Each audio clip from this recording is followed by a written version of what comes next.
नमस्कार दोस्तों, मैं अंकुर उपाध्याय स्वागत करता हूं आप सभी का आपके अपने YouTube channel share market analysis में। दोस्तों यहां पे आप सभी के साथ बात करने वाला हूं एक ऐसे स्टॉक के बारे में जिसमें मैंने काफ़ी बार आपके साथ डिस्कशन किया है और मैंने बाय के साथ ही डिस्कशन किया है, यानी कि मेरा व्यू जो है वो बाइंग साइड पे रहा है ज़्यादातर इस स्टॉक में। स्टॉक का नाम है वेदांता।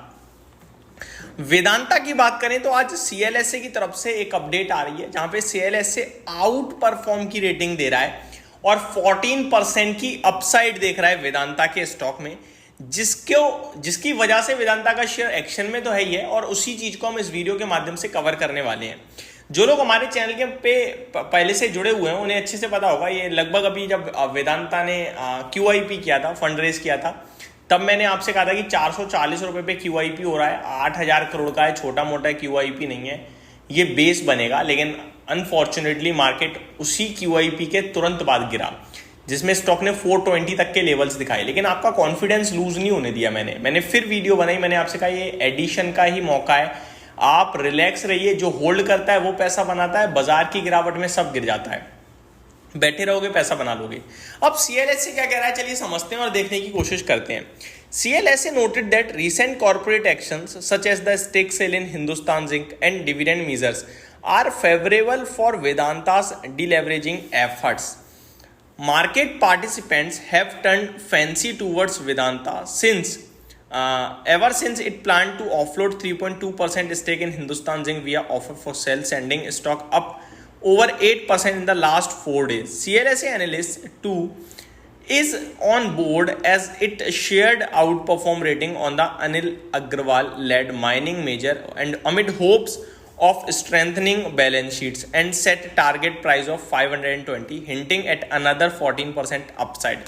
तो 520 रुपए का टारगेट ये वेदांता के शेयर में देख रहे हैं CLSA, और वेदांता का शेयर अभी 455 रुपए पे खड़ा है। मैं आपको बार बार कह रहा हूं, देखो 500-520 तो ये भाव है, ये आ जाएगा, नो डाउट आएगा, लेकिन आपने क्या करना है ना, आपने बेचना नहीं है। बस गिरावट होगी मार्केट में, गिरावट होगी स्टॉक्स में, क्योंकि मेटल है भाई, मेटल ग्लोबल चीज़ों से बहुत ही ज़्यादा इम्पैक्ट करता है।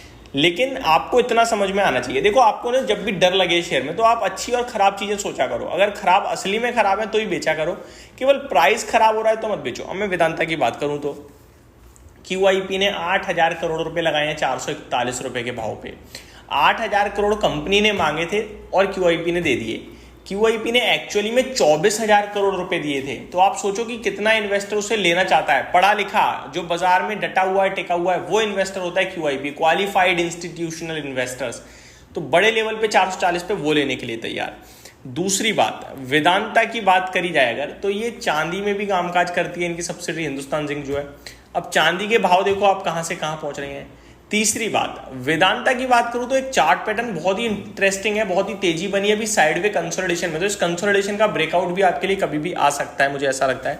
एंड अगर आप इन सबसे ऊपर आके कुछ और भी देखना चाहें तो आप देखिए इस स्टॉक में नेगेटिव आपको कुछ भी नहीं मिलेगा। एक चीज थी कि इनकी पेरेंट कंपनी जो है वेदांता रिसोर्सेज, उस पर कर्ज है। अब ये पैसे आ तो रहे हैं, 8,000 करोड़ QIP कर लिया, 3.2% स्टेक बेच दिया, कंपनी अपने आप को डीमर्ज करने की तैयारी में ही है। फिर स्टील प्लांट भी बेचेगी, आई थिंक, जहाँ तक है स्टील कारोबार या आयरन स्टील जो है उसको बेचने से भी पैसा आएगा। तो मेरे को नहीं लगता वो दिक्कत दिख रही है। ब्रोकरेज हाउसेज अपना व्यू बदलने लगे हैं, सब नेगेटिव थे ना एक समय पे, अब पॉजिटिव हो रहे हैं।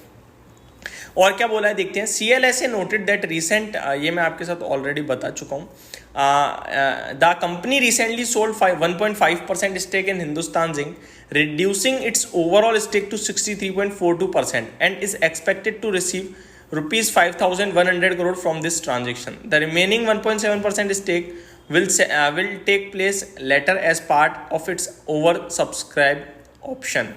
Vedanta plans to use the proceeds from the offer for sale to reduce its debt and invest in its growth projects.